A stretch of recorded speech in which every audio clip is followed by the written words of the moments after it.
Reverse discrimination, defined as discrimination against members of a dominant or majority group in favor of members of a minority or historically disadvantaged group. Put simply and in context of what's normally the case. White people in America who believe they are now discriminated against due to a perceived favoritism to those of color. A study in 2014 by the Public Religion Research Institute reported 52% of white Americans believe this is a real issue. Those who have been discriminated against in their lifetime find that difficult to fathom. The recent column by our next guest in the Daily Beast was entitled Racism versus Whites? You're kidding me. No one's laughing. Let's welcome Barrett Pitner back to the Hardline. Barrett, thanks so much for joining us. Good to see you again. And I'm curious, what made you write this column? Was it Ferguson? Was it Long Island? Was it something else? But what was that takeoff for you? Well, thanks for having me back, Ed. And the thing that originally made me want to write the piece was how they said that the discrimination against whites was now at a parity to that of African Americans and other minority groups. Like, you know, we can't discredit the notion that discrimination happens to minority groups and majority groups, but the idea that it had gotten to such a massive amount that it was equal to African Americans and minorities really kind of caught my eye. Why is it, though, then, that we have more than half of America, the white respondents in this poll, saying that discrimination against whites has become as big a problem as discrimination against blacks and other minorities? What do you think it is that's pushing it to them to make them believe that that's the case? Well, I think it's a couple things.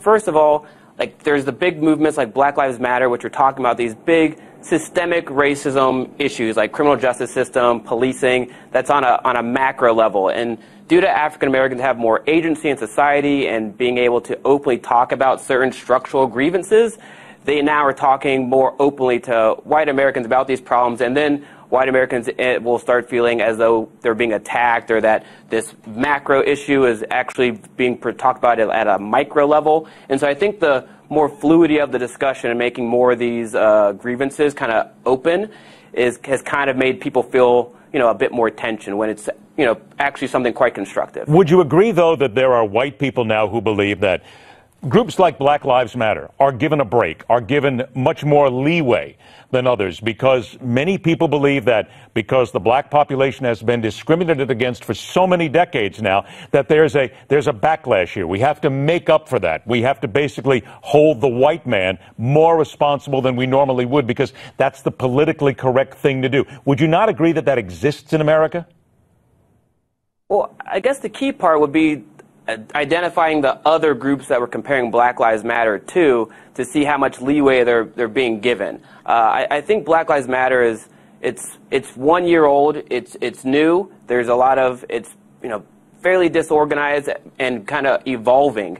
And so you have to kind of cut something this young and this new a bit of slack and just watch it evolve. And thus far, all the people, and like I've spoken about it, we've only discussed peaceful protests, not nonviolence, and I think that's the way that you need to have a. But there are Black Lives Matter group people out there. However, I should point out there are people who say that they are from the BLM group who are openly calling for violence and openly calling for the killing of police officers. Wouldn't you say that that really strikes a negative chord not only against whites but people across all races?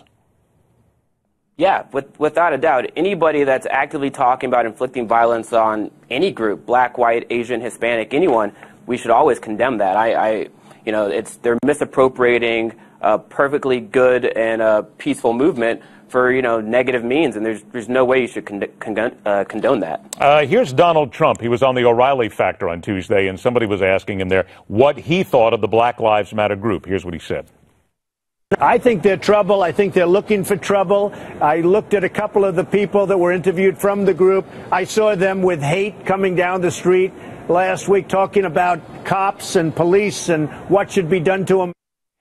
Would you agree, though, that Black Lives Matter and groups like these help to push this thinking forward from whites who believe that they are discriminated against now? Well, yeah, I could say that it definitely pushes this thinking, but that doesn't mean that thinking is accurate. When we're having a movement and people are expressing frustrations, you can look at it and you can see people that are angry, and you should be allowed to be angry, but you shouldn't be allowed to transfer that anger into physically harming or advocating for the harming of others.